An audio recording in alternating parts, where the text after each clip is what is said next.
good morning. Welcome to my channel, Stuntman TV, at sa ating FB page, Munting Garden. Guys, to this video, samahan nyo ako. Tayo po yung mag-harvest ng ating tanim na sili na pangsigang. Marami na itong bunga, guys, at ating harvestin na. At magbibigay rin tayo ng kunting tips kung paano siya mapapabunga uli at mapabulaklak ng marami. So guys, harvest na tayo. Ayan, pwede na siya.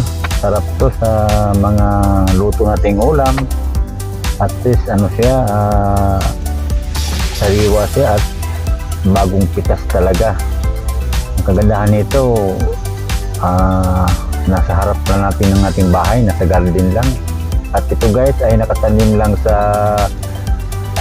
isang paso or plastic bottle.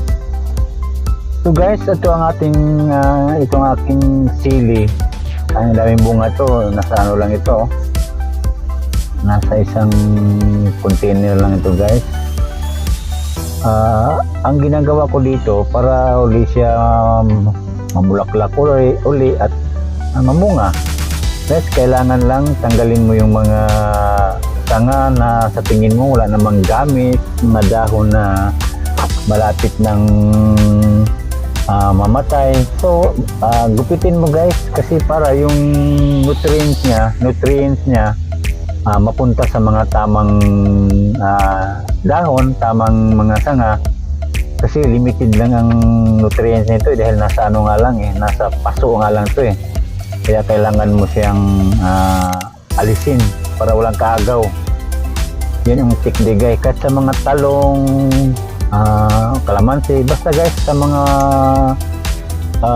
nasa baldi lang o nasa mga pot lang na tanim, kailangan lalo na sa mga namumunga na maulaklak, kailangan alisin mo yung mga sanga na o dahon na hindi nagamit guys, para yung nutrients niya hindi walang kaagaw siya, hindi maagaw doon kasi wala nang silbi yun wala nang gamit yan may mga dahon dyan na So ang gagawin mo guys, tanggalin mo na at putulin. So ayan guys, marami na rin ang ating na-harvest.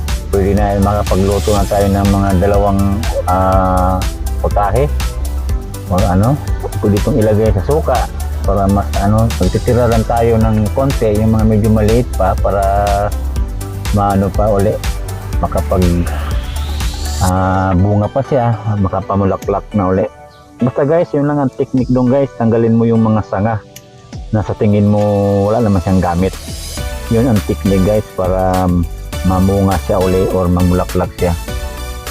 Kasi ang napakahirap kasi sa paso o sa container na tanim, limited lang siya sa nutrient, kaya dapat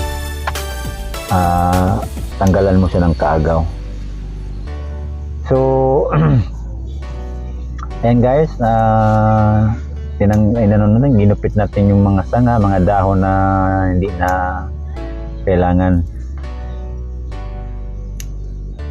So at kailangan din maglagay ka ng mga pataba, mga organic na magdagdag ka guys para masustain niya yung pagbunga niya at pagpamulaklak. So guys, sana may natutunan kayo.